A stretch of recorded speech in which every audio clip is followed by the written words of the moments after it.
Днямі сродкі масавай інфармацыі абляцелі кранальныя кадры з беларуска-літоўскай мяжы, на якіх немалады мужчына ў турэмнай робе адзінока сядзіць на памежным пераходзе паміж дзвюма краінамі. Яго толькі што выпусцілі на волю пасля 5 невыносных гадоў лукашэнкаўскай турмы з адзінай умовай – выехаць з Беларусі. Але гэты чалавек, былы афіцэр і палітык Мікола Статкевіч, вырашыў зламаць сістэму і застацца на радзіме, чаго б яму гэта не каштавала. Цяпер пра яго ўчынак гаворыць увесь свет. Сябры, паплечнікі і нават спецслужбісты угаворвалі яго адкінуць прынцыпы і выехаць у бяспечную краіну, але рашэнне даўно ўжо было прынятае. Зараз мы падрабязна раскажам, што адбывалася з Міколам Статкевічам перад гэтымі падзеямі, што здарылася на мяжы і дзе ён знаходзіцца цяпер, а таксама чаму ён прыняў такое рашэнне і чаму не мог паступіць інакш.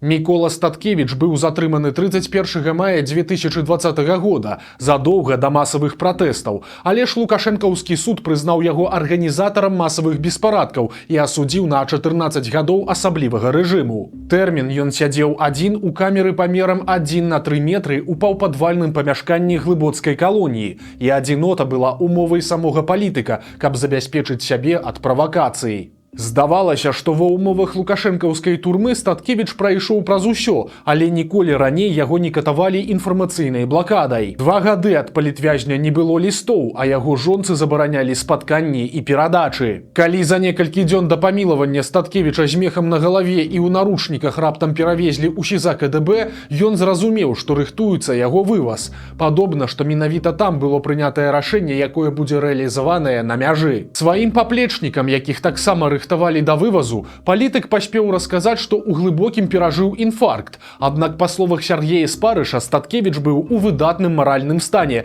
і ганарыўся ўчынкам беларускага грамадства ў 2020-м. Ён заявіў, што беларусы нарэшце сфармаваліся як нацыя.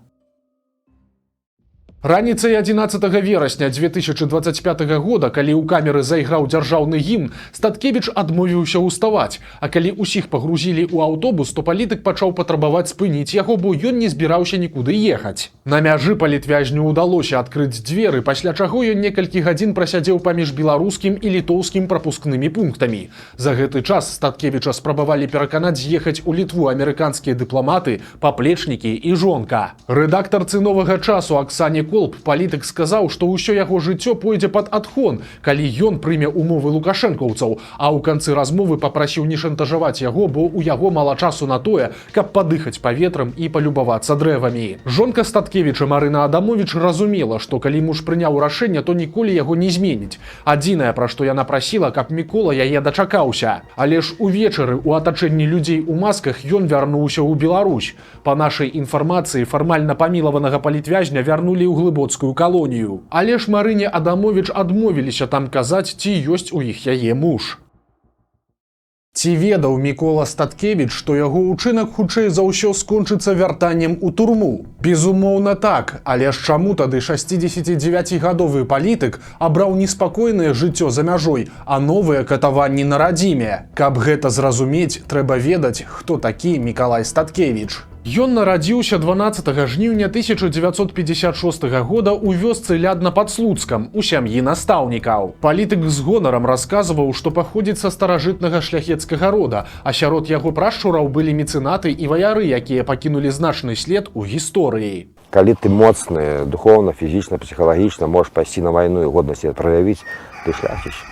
І вот гэты сацыяльны эліт працаваў, гэта 11% адсоткаў насельніцтва, весь час туды падымаліся новыя сілы, самая з нацыі. Скажем так, эліта такая па сваіх здольнасцях, найбольш людзі моцныя фізічна, псіхалагічна, энергічна, яны падымаліся ў вайсковае саслоўе, іх там выбівалі. Таму мы зараз такія, мабыць, ціхія, спакойныя, толькі засталіся асобныя недабітыя адзінкі, казаў, здравы гісторык. Аднак у 20-м стагоддзі Статкевічам давялося давялося хаваць сваё паходжанне, а абодва яго дзяды сталі ахвярамі таталітарных рэжымаў. Аднаго за сувязь з партызанамі застрэлілі паліцаі, а другі, камуніст заходняй Беларусі, трапіў у жорны сталінскіх рэпрэсій. Бацька Статкевіча Віктар ужо ў дзяцінстве заўважыў, што яго сын вылучаецца сярод іншых. Мікола вельмі шмат чытаў і быў найлепшым вучнем у школе, але закончыць яе залатым медалём не змог праз канфлікт з настаўніцай геаграфіі. Як бы добра школьнік не адказваў, ён заўсёды атрымліваў адзнаку не вышэй за 4. Па заканчэнні школы Мікола Статкевіч вырашыў стаць вайскоўцам і паступіць у мінскую зенітна-ракетную вучэльню. Там вучыўся муж яго цёткі, які зарабіў падлетку добрую рэкламу установы. Да ўсяго іншага хлопец не хацеў ісці ва ўніверсітэт, каб пасля размеркавацца ў нейкую кантору і жыць жыццём шэрага савецкага клерка. Ён сам жадаў быць гаспадаром свайго жыцця. Па заканчэнні вучэльні малады афіцэр адправіўся служыць інжынерам у Мурманск. На двары быў 78 год, і неўзабаве савецкая армія ўвайшла ў Афганістан. Калі Мікола Статкевіч даведаўся пра гэта, то быў у шоку, бо яшчэ ў дзяцінстве чытаў пра тамтэйшыя ваяўнічыя плямёны, якія нічога не ўмеюць лепш, чым воевать. Я был, конечно, очень поражен этой глупостью преступной. Вот. И, конечно, я понимал, что это решение закончится провалом, поражением. Тым не менш, калі б Статкевічу давялося адправіцца на вайну, то ён бы безумоўна пагадзіўся, бо даваў прысягу Савецкаму Саюзу. Я офицер, я давал присягу, я был обязан выполнять приказы, тем более, что я пошел на службу добровольно, в советскую армию, поступил в военное училище. Вот. Это была тогда моя страна. И даже если твоя страна ошибается, что сделать? Это твоя страна. Праз 4 гады службы на поўначы беларус вярнуўся на радзіму і стаў выкладчыкам у роднай зенітна-ракетнай вучэльні. У 1986 годзе ён абараніў дысертацыю і стаў кандыдатам тэхнічных навук. Менавіта ў 80-е здарыліся першыя крокі Статкевіча да беларускага патрыятызму. Усё пачалося з кніг Уладзіміра Караткевіча і Кастуся Тарасава, а працягнулася пераходам на беларускую мову ў стасунках з некаторымі калегамі і першай жонкай. І ў выніку ўсё гэта прывяло да напісання некалькіх артыкулаў пра нацыянальнае войска. Статкевіч, які даслужыўся да падпалкоўніка, лічыў распад Савецкага Саюза немінучым, а адзіным, што магло супрацьстаяць гэтаму, на яго думку, была армія. Таму грамадства трэба было рыхтаваць да таго, што і войска павінна быць падзеленае. Матэрыялы, якія па сутнасці сталі першай палітычнай заявай Міколы Статкевіча, былі апублікаваныя ў 1990 годзе ў газеце «Літаратура і мастацтва» пад псеўданімам Сымон Гарабец. Так звалі дзеда аўтара, расстралянага бальшавікамі. Тады ж для прасоўвання сваіх ідэй Статкевіч далучыўся да заснавальнікаў беларускай сацыял-дэмакратычнай грамады. Спачатку ён знаходзіўся ў падполлі, бо савецкі афіцэр павінен быў быць шчырым камуністам, але пасля падзей у Вільні ў студзені 91-га ён выйшаў з партыі. Гэта быў надзвычайны выпадак, рэагаваць на які з Масквы прыслалі цэлага генерала. И вот меня вызвали, этот генерал произносил пафосные речи в присутствии всех. А потом вдруг сказал, теперь все выйдите, я хочу с ним 1 на 1 поговорить. А потом, когда все вышли, он подошел ко мне, пожал руку, Николай Викторович, как я вас понимаю? И я понял, что эта система уже прогнила настолько, что ее защищать никто не хочет. Мікола Статкевіч наладжваў сувязі з беларускімі афіцэрамі па ўсім Савецкім Саюзе і зараджаў іх ідэі фармавання нацыянальнай арміі. На восень 91-го года было запланаванае стварэнне надпартыйнай вайсковай арганізацыі, але крыху раней здарылася падзея, якая ўсё змяніла. 19 жніўня ў Маскве здарыўся знакаміты путч ГКЧП. У Мінску ж амбітны афіцэр Мікола Статкевіч вырашыў, што прыйшоў час дзейнічаць, і на наступны дзень аб'явіў пра стварэнне беларускага згуртавання вайскоўцаў, якое стало першым крокам да з'яўлення незалежных узброеных сіл. Мы, афіцеры, увайшоўшыя згуртавання, звяртаемся да беларускага народа, да Верховнага Савета Рэспублікі і заяўляем наступнае. Спроба дзяржаўнага перавароту, пачатая ў ноч на 19 жніўня ў Маскве, показала, што асноўнай гарантыяй незваротнасці дэмакратычных змен и суверенитету Беларуси могут стать только департизованные национальные войсковые служения. У атмасферы поўнага хаосу многія лічылі дзеянні Статкевіча і паплечнікаў самазабойнымі, але путч прайграў, а праз некалькі дзён Беларусь стала канчаткова незалежнай краінай. Тым не менш, нават за такі кароткі тэрмін на падпалкоўніка паспелі завесці крымінальную справу па расстрэльным артыкуле «Здрада дзяржаве». На першых парах згуртаванне вайскоўцаў ставіла сваёй задачай не дапусціць выкарыстанне супраць незалежнай краіны вялізных рэсурсаў беларускай вайсковай акругі, якая працягвала падпарадкоўвацца Маскве. Статкевіч у сваю чаргу спрабаваў дабіцца прыняцця афіцэрамі нацыянальнай прысягі. Тагачасны міністр абароны Павел Казлоўскі не бачыў у гэтым праблемы, бо лічыў, што ў арміі павінны служыць прафесіяналы незалежна ад нацыянальнасці. Тады беларускае згуртаванне вайскоўцаў у чарговую гадавіну бітвы пад Оршай зладзіла ў цэнтры Мінска масавую прысягу, і яе прынялі 15 дзейных афіцэраў і некалькі тысяч афіцэраў запаса. В гэты небяспечны час наша Беларусь рэальна не мае свайго войска. Такая сітуацыя склалася з-за таго, што дагэтуль прысягу на вернасць нашаму народу і дзяржаве прымаюць толькі маладыя курсанты і салдаты. Афіцэры ж прысягі не прынялі і юрыдычна з'яўляюцца афіцэрамі неіснуючай зараз савецкай арміі. Рэакцыя не прымусіла сябе доўга чакаць. З арміі пачалі звальняць усіх удзельнікаў мерапрыемства Статкевіча, а яго самога прыбралі з вайсковай акадэміі нібыта за дыскрэдытацыю звання афіцэра. Тым не менш, у выніку беларускія ўзброеныя сілы прысягнулі на вернасць краіне, але той перыяд фактычна стаў пачаткам канца для беларускага згуртавання вайскоўцаў.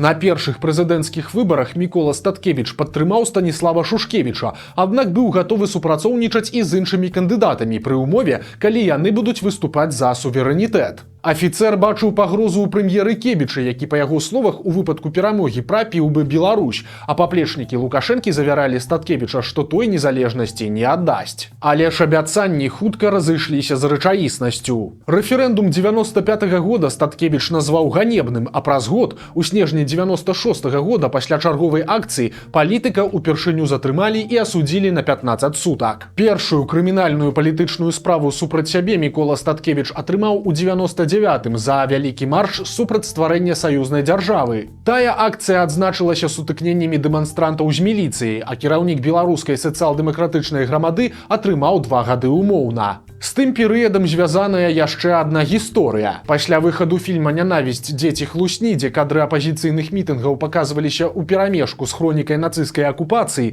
Мікола Статкевіч прыйшоў дадому да яго аўтара Юрыя Азаронка і даў таму па твары. Прапагандыст падаў на палітыка ў суд, але Статкевіча пакаралі ўсяго толькі невялікім штрафам. У 2004 годзе Лукашенка на рэферэндуме адмяніў абмежаванні на прэзідэнцкія тэрміны. На акцыі пратэсту супраць гэтага рашэння яе лідараў Міколу Статкевіча і Паўла Севярынца нечакана да сябе ў кабінет запрасіў старшыня КДБ Леанід Ерын. Ён спрабаваў пераканаць, што галасаванне прайшло сумленна, але дапусціў крамольную фразу. У кантэксце зніклых праціўнікаў Лукашэнкі Ерын сказаў, што надыдзе час і ўсе даведаюцца праўду. Гэтага стала дастаткова, каб на наступны дзень генерала адправілі ў адстаўку. Статкевічу за арганізацыю масавых беспарадкаў далі 3 гады хіміі, якія ён адбываў спачатку ў Баранавічах, дзе чыніў гадзіннікі, а пасля яго перавялі ў Пухавіцкі раён. У 2010 годзе Мікола Статкевіч выставіў сваю кандыдатуру на прэзідэнцкія выбары. Тады Лукашенка ў чарговы раз гуляўся захадам у адлігу, таму зарэгістраваў усіх ахвотных кандыдатаў. Нават тых, каго шчыра ненавідзеў, і нават тых, хто відавочна не сабраў 100 000 подпісаў. Статкевіч выдатна разумеў, што апазіцыі на фальсіфікаваных выбарах нічога не свеціць, таму ён спрабаваў мабілізаваць людзей на пратэст супраць Лукашэнкі. Я знаю, что ты сейчас видишь и слышишь меня. Я участвую в твоей иллюзии, чтобы ты, наконец, закрыл свой театр-иллюзион и перестал нам показывать свои фокусы с бюллетенями, когда миллионы голосуют «за», а получается «против». Увечары асноўнага дня галасавання Мікола Статкевіч спачатку трапіў з Уладзімірам Някляевым пад хапун, а затым разам з іншымі кандыдатамі выйшаў на вялікую акцыю ў цэнтры Мінска. Але ж пасля правакацыі з біццём дзвярэй у доме ўрада ўсіх затрымалі. Тысячы пратэстоўцаў былі збітыя, а сотні трапілі на суткі. У фільме «БТ» з назвай «Жалезам па шкле», які выйшаў неўзабаве пасля плошчы, прапагандысты паказалі запіс тэлефоннай размовы паміж Міколам Статкевічам і апальным мільянерам Аляксандрам Сманцарам, які ў нулявых пасля турмы з'ехаў з Беларусі. Сманцар з Украіны ці то ўсур'ёз, ці то жартам загадаў палітыку сядаць у крэсла прэм'ера Сідорскага і кіраваць краінай. За арганізацыю масавых беспарадкаў Статкевіч атрымаў 6 гадоў узмоцненага рэжыму, і гэта быў найвялікшы тэрмін, які далі кандыдату ў прэзідэнты. За кратамі ён не даваў паказанняў ні на каго, у той жа час, як некаторыя бязбожна давалі паказанні на яго. У шклоўскай калоніі палітык ажаніўся з Марынай Адамовіч, якая стала яго другой жонкай. Першай была паплечніца па сацыял-дэмакратычнай партыі Валянціна Статкевіч. У гэтым шлюбе нарадзіліся 2 дачкі, Кацярына і Ганна. Праз палітычную актыўнасць бацькі яны былі вымушаныя з'ехаць з Беларусі. У першай палове дзясятых Лукашенко ў чарговы раз паспрабаваў наладзіць адносіны з Еўропай. Ён пачаў выпускаць палітвязняў, але Статкевіч катэгарычна адмаўляўся пісаць прашэнне аб памілаванні. Гэта было прынцыповым пытаннем для абодвух, аднак урэшце Лукашенко здаўся. Мы ведь почти всех освободили, почти. Один остался, великий деятель. Он хочет быть в тюрьме. Он хочет выйти на коне оттуда и быть героем. Я ему предоставляю такую возможность. А вы мне говорите, выпусти. Так как мне поступать в этой ситуации? Да, я имею право помиловать человека. По закону, если он ко мне обратился с помилованием, он этого не делает в силу того, что он хочет быть героем. Вы опять требуете выпускать. Как мне поступить? Вот сядьте на мое место, как бы вы поступили? 22 жніўня 2015 года ён нечакана выпусціў з турмаў усіх палітвязняў, у тым ліку і Міколу Статкевіча, які амаль увесь тэрмін прасядзеў у адзіночнай камеры. Тады людзей ніхто гвалтам не выціскаў з краіны, таму палітыка ў Мінску сустракалі як сапраўдную рок-зорку.